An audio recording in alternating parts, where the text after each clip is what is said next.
are connected to each other through one layer of fascia. And the fascia doesn't end here. It starts from the heel, going all the way across the posterior chain, then connecting your lats, then connecting your traps, and inserting at the base of the skull. So that is called your posterior fascia.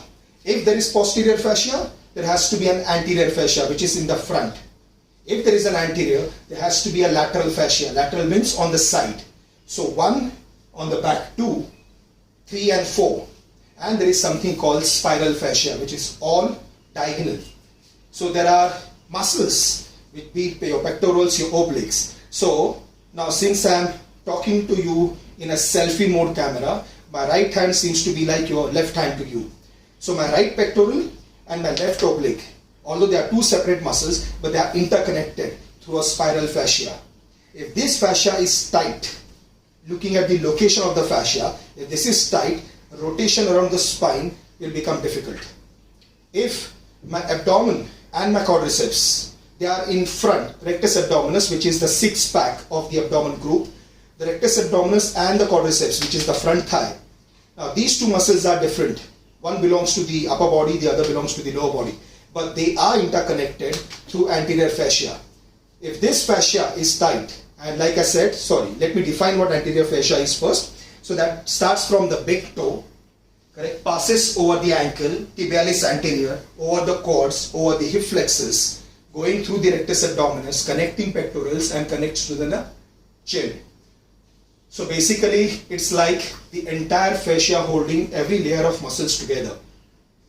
So tightness around the fascia of the anterior, it will definitely tighten the abdominal group and you will have a slouched posture. Not the slouched shoulder, it is a slouched spine. So flexibility, like strength and endurance, must be comprehensively built so that no part of the attire, so the kind of athletic attire you wear to work out, so that there is freedom of movement across all over your joint. So your skeletal muscles and your fascias around it should be like your athletic attire. They should allow you freedom of movement. Now first we'll talk about the base, the foundation of the squat, which is your foot. Now there is a fascia underneath the foot. So that is called as a plantar fascia. So the space between the toe and the heel, the soft layer where you can see the actual arch, is where the density of the plantar fascia is seen.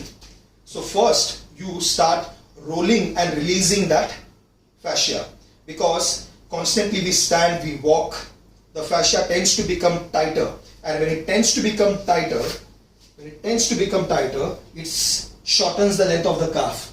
So it restricts a lot of movement around the ankle. So to be able to sit down, when the shin bone, when the tibia bone translates forward, it is necessary to start releasing from the foundation itself. So I don't cope with this, so I'm using this purely to roll my foot. You can probably use a golf ball or maybe slightly any cylindrical shaped structure which is slightly tough, so that when you press it, when you press the base of your toe, the plantar fascia, the sole, it doesn't give in. So simply place it on the ground and make sure when you try to roll your foot, you roll only between the toe and the heel, the softer surface. You do not roll on the bones. This is how you roll. So maybe, and press it hard enough so that you actually feel that the muscles are getting compressed. It's like more like a massage, but it's like more like voluntary massage. So you are trying to release the fascia. And the reason I prefer to cylindrical shape rather than a ball, a cylindrical shape can be foot can be evenly placed on all the cylindrical side. So when you roll it, the pressure is even from both medial and lateral side. Medial refers to the inside and lateral refers to the outside part of the foot. So the tension on the area is even all throughout. So maybe you can do it every single day, but especially before the squats, you must do it, or even before you run. Whenever the foot is needed as a source of stability or maybe as a source of mobility. If you disregard rolling of the foot before doing bench, it's not going to affect you much. But when the foot plays an important role, or when lower extremity plays an important role of mobilizer and stabilizer, it is quite essential. Now, there is one device you can see what I'm wearing. This is called toe separator. So, what does toe separator do and why it is needed? So first I'll talk about why it is needed before what it does. Now when we use modern shoes, the shoes are narrow from the front. Now because of the narrowness from the front, it actually narrows the foot. So the fingers get entangled. And the foot, which was supposed to be broader from the front, tends to become narrower. So the base of support is becoming narrow. And which means, correct, that as your base of support becomes narrow, you're losing a lot of stability. So what toe separator simply does, the way you can spread your palm, see how wide we can spread our palm. But when it comes to a foot, the fingers are interconnected. It narrows the base of support. But using the toe separator, it simply widens the toe. Which means your base of support is getting wider. Is it getting wider or is it coming back to normal? The right way would be it is coming back to normal because urbanization, because the modern lifestyle has brought our foot narrower. So this is nothing but a toe separator. It's a simple device. Again, it is gel based, so universal size, you can wear it. And I like to wear it about 10 to 15 minutes in a day. So before I start my exercises, I do a lot of mobility work. So every single day during my mobility work, I put it on.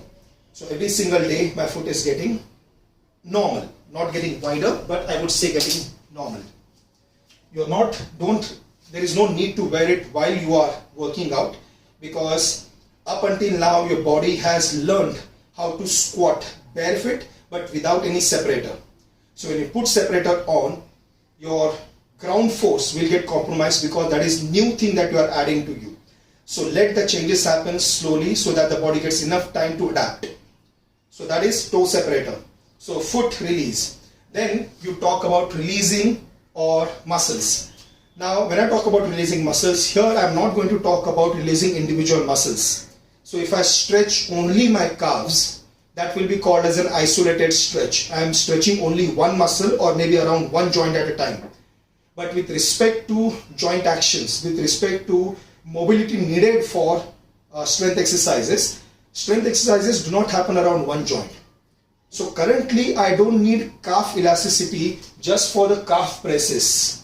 If I wanted to do just calf presses, stretching my calf would have helped. But right now I need elasticity of the calf, which will facilitate enough mobility around the ankle joint for a squat. But as I said, ankle is not the only joint that moves when we squat. It moves along with knee and hip, although hip and knee becomes the active mobilizer. And when we sit down, watch, when we sit down, the heel remains at one place, the skull remains at one place, which means you can see that the entire posterior fascia, which is at one point, see, point of head, point of heel. So when you are sitting down, it's not just the calf, it's the entire posterior fascia which is getting elongated.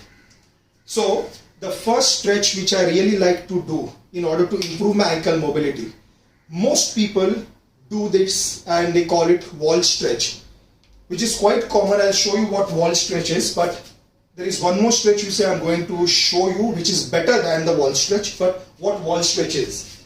So you are standing against the wall. Now this is my right leg. I'm taking my left leg in front.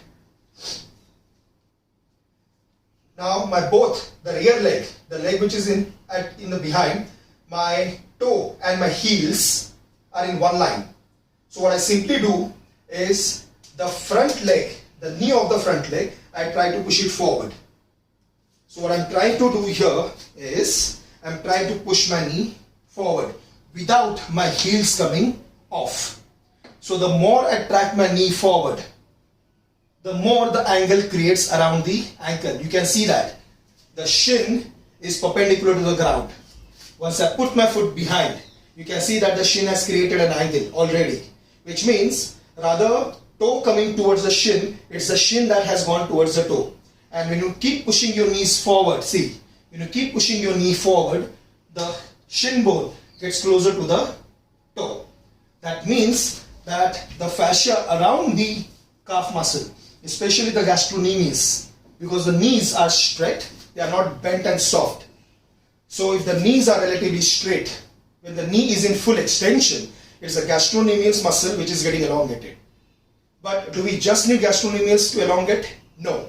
You could see that when you squat, the knee is not in full extension when you sit down. Watch again. When you sit down, the knee joint is in flexion. So it's not just about the extensibility of the gastrocnemius, which is the bigger muscle of the calf. It is the deeper muscle called soleus, which needs to be more elastic. So how do you do that? Now there is one test called 5-inch wall test. So rather facing towards the wall, consider this to be a wall. Now, yes, my foot can be seen. So I'm keeping my longest finger. Now my second toe is the longest finger. So I'm keeping about a fist and a thumbs up position away from it. So consider this is to be a wall. Now my mobility, my mobility should be such that, watch, without shifting this forward, my knee is crossing way above my toe line. It simply signifies that I have got enough ankle mobility to be able to squat. And when that happens, see, I'm not pulling it closer, I'm keeping it back. And when that happens, my heel does not rise off the floor.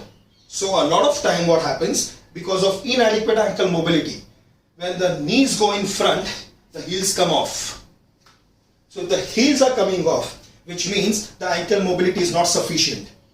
Now, with respect to strength, I spoke about symmetry and asymmetry. Our one side is quite dominant, so this is my right side. Now, being right-handed, my neuromuscular coordination is stronger on the right side.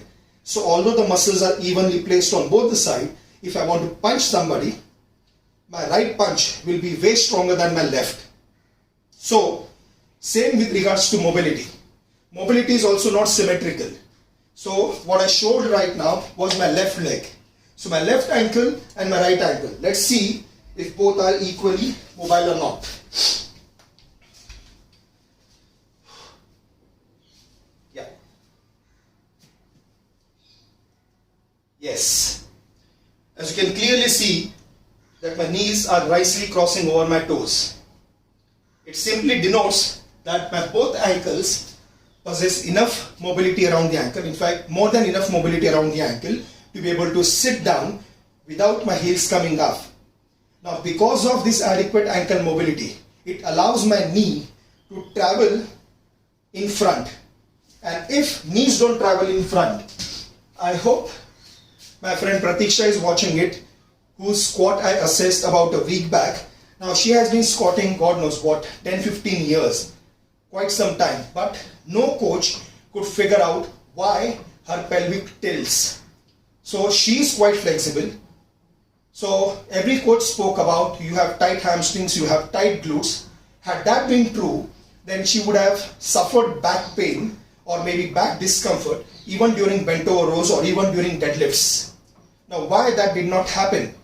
It's because, watch, when there is enough ankle mobility, watch again carefully, when there is enough ankle mobility, when you squat, your knees can easily travel in the direction of toes and they can remain right above the toe line.